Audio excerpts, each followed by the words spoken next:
Good morning बच्चों।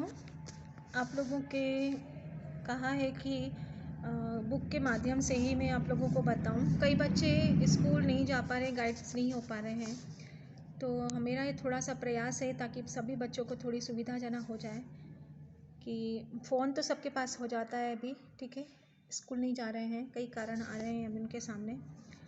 तो वयस्कावस्था का मैंने वीडियो डाल दिया था, ठीक है, और किशोरावस्था बाल्यावस्था सबका वीडियो डाल दिया था। तो आप लोग के थोड़े से प्रयास रहेंगे तो बहुत अच्छा आप लोग अर्जित कर पाएंगे, ठीक है। वयस्कावस्था में आहार आयोजन ये प्रायोगिक होता है बच्चों। इसमें से एक प्रश्न बन के आपकी मैडम की तरफ से आ सकता है प्रायोगिक में, कि आपसे पूछा जा सकता है कि एक वयस्क के लिए एक दिन का आहार आयोजन करिए। मध्यम श्रेणी मध्यम क्रियाशील एक महिला के लिए एक दिन का आहार आयोजन करिए, ठीक है।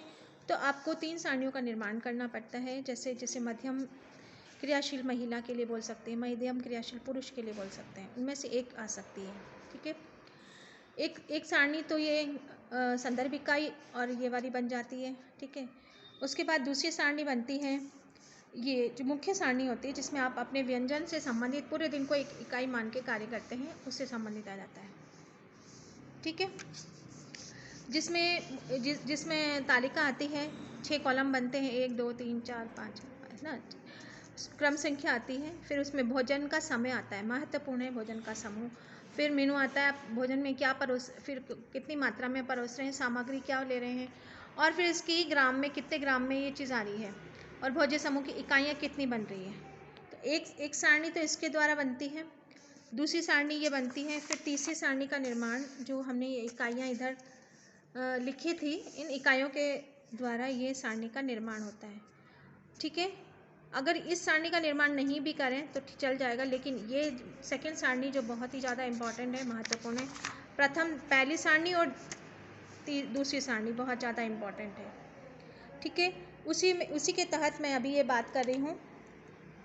अब वयस्क व्यक्ति की बात कर रहे हैं, ठीक है। उसकी शारीरिक क्षमता, व्यक्ति कार्य करता है, कम क्रियाशील होता है, मध्यम क्रियाशील होता है, अधिक क्रियाशील होता है, 3 श्रेणी होती है।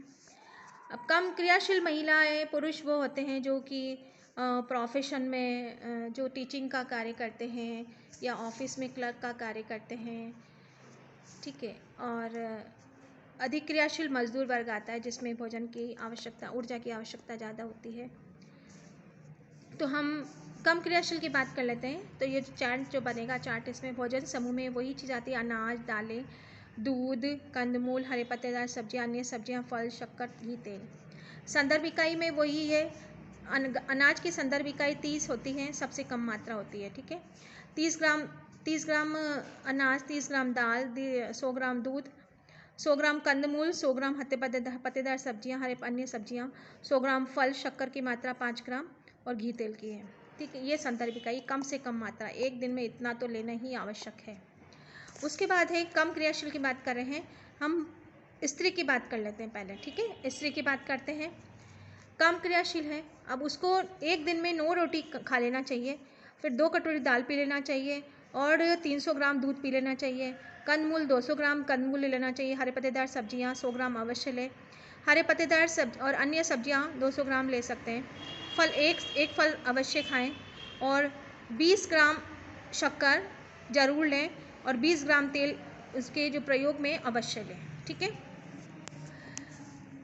उसके बाद हम मध्यम क्रियाशील की बात करेंगे। 9 रोटी की बात थी, मध्यम क्रियाशील के लिए कितना है, 11 रोटी खाएंगे, 2.5 कटोरी दाल है, और सारी मात्रा समान है, सिर्फ शक्कर की मात्रा थोड़ी बढ़ गई है, ठीक है। तो एनर्जी ज़्यादा मिलती है। फिर हम अधिक क्रियाशील स्त्री की बात करेंगे। अधिक क्रियाशील स्त्री की जो 16 रोटी का आ जाता है इसमें, ठीक है। और 3 कटोरी दाल पी लेंगे। वही दूध की मात्रा तो सेम ही है, 3 तो 600 ग्राम दूध आ जाएगा, 300 ग्राम दूध आ जाएगा। फिर और सभी की मात्रा समान है, जिसमें शक्कर की मात्रा ज़्यादा है। इसमें शक्कर की मात्रा कितनी है, शक्कर की मात्रा 9 है, और तेल की मात्रा 6 है, ठीक है। ये मैंने आपसे की है इसकी बात, महिला की बात। अब पुरुष की बात करेंगे, कम क्रियाशील पुरुष के लिए 12 रोटी 12.5 रोटी वो खा लेगा, 2.5 कटोरी दाल लेगा, 300 ग्राम दूध लेगा, 200 ग्राम सब्जियां लेगा, 200 ग्राम अन्य सब्जियां लेगा, और 20 ग्राम शक्कर लेगा, तेल लेगा 25 ग्राम। ठीक है। फिर मध्यम क्रियाशील पुरुष की बात कर लेते हैं, जिसमें 15 रोटी खाए लेगा वो। ठीक है। और उनकी इसके अलावा दूध की मात्रा रहेगी और दाल की मात्रा रहेगी 3, मतलब 3 कटोरी दाल रहेगा। और पुरुष की में है जो पुरुष 4 कटोरी दाल लेगा। ठीक है। तो अधिक क्रियाशील जो व्यक्ति रहेगा उनको इस चीज़ की आवश्यकता ज़्यादा रहती है। ठीक है। ठीक है। तो हमने बात करी है स्त्री पुरुष और महिलाओं के बारे में। उसके आधार पर अब इन सब की तुलना हम कर रहे हैं, विभिन्न आय वर्ग के पुरुष के आहार की तुलना हम करेंगे। ठीक है। चाय, उच्च आय वर्ग का चाय पिएगा, मध्यम आय वाले का चाय और टोस्ट लेगा, निम्न आय वर्ग का चाय के लिए। फिर नाश्ते में पोहा लेगा। ठीक है। और मध्यम के लिए अंकुरित मूंग का पराठा, मिस्सी रोटी लेगा, लहसुन की चटनी लेगा नाश्ते में। मोर एनर्जी की आवश्यकता होती है लहसुन की चटनी, और ये ज़्यादा एनर्जी देती है, ऊर्जा ज़्यादा देता है। फिर दोपहर के भोजन में फिर उसके बाद ठंडाई दूध रहेगा। दोपहर के भोजन में चपाती, नान जो उच्च आय, शाही पुलाव, दाल मखनी, बैग्ड शिमला मिर्च, श्रीखंड लेगा। और मध्यम वाला लेगा चपाती, चावल, दाल, ब्रेड, सलाद, मौसमी। और इसमें क्या करेगा, मोटे अनाज, बाजरे, मक्के की रोटी, कड़ी, आलू बैंगन की सब्जी और सलाद लेगा ये। ठीक है। उसके बाद भोजन के बाद का जो है समय, शाम के चाय में कटलेट लेगा, संतरे का रस लेगा। और मध्यम आय वर्ग का क्या करेगा, सैंडविच का रहेगा। तुलना कर रहे हैं हम इसमें, मूंगफली की चिक्की लेगा, नींबू की शिकंजी लेगा, और फिर गुड़ चाय, चना मौसम रहेगा। रात्रि के भोजन में चपाती लेगा, पालक पनीर की सब्जी लेगा, नवरत्न कौरमा लेगा, पापड़ लेगा, फ्रूट सलाद लेगा। चपाती लेगा, मूंग दाल, आलू, पत्ता गोभी सब्जी सलाद लेगा, मक्के की रोटी, बाजरा, और ये रहेगा रात्रि के भोजन में। तो हमने ये तुलना की है। ठीक है। उसके बाद देखिए, ये इसकी एक दिन के लिए कम श्रम करने वाले उच्च आय वर्ग के पुरुष के लिए। ठीक है। ये इसमें श्रम करने वाले के लिए सेकंड चार्ट है, तालिका है। उसी के आधार पर ये जो हमने ये बनाई है इकाइयाँ, इसी के आधार पर ये नाश्ता, ये सुबह का नाश्ता, दोपहर का भोजन, सुबह शाम की चाय, रात्रि का भोजन, और कुल इकाई इसमें टोटल ये बनी है। टोटल इकाई बनी है 12.5, 2.5, 3.5, सवा पौने 4, फिर ये 1.5, 1। ठीक है।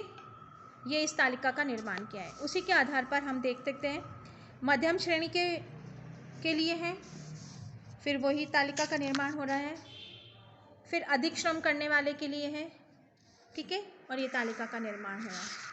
तो आप लोगों को अच्छे से समझ में आ गया होगा। आप और कुछ भी अगर पूछना है इससे संबंधित, कुछ जानकारी समझ नहीं आ रही है, पढ़ना तो आपको पड़ेगा बच्चों। ठीक है। बिना पढ़े तो आप नहीं प्राप्त कर सकते हैं कुछ भी चीज़। अगर कहीं समझ नहीं आ रहा है तो आप कमेंट्स कर सकते हैं, बता सकते हैं कि हमें ये चीज़ समझ नहीं आ रही है। ठीक है। तो और ज़्यादा आपको सुगम बनाने के प्रयास करेंगे। आप लोग इसको पढ़ें, अवश्य पढ़ें, और जब तक पढ़ेंगे नहीं तब तक आप किसी भी चीज़ को प्राप्त नहीं कर पाएंगे बच्चों। ठीक है। ओके।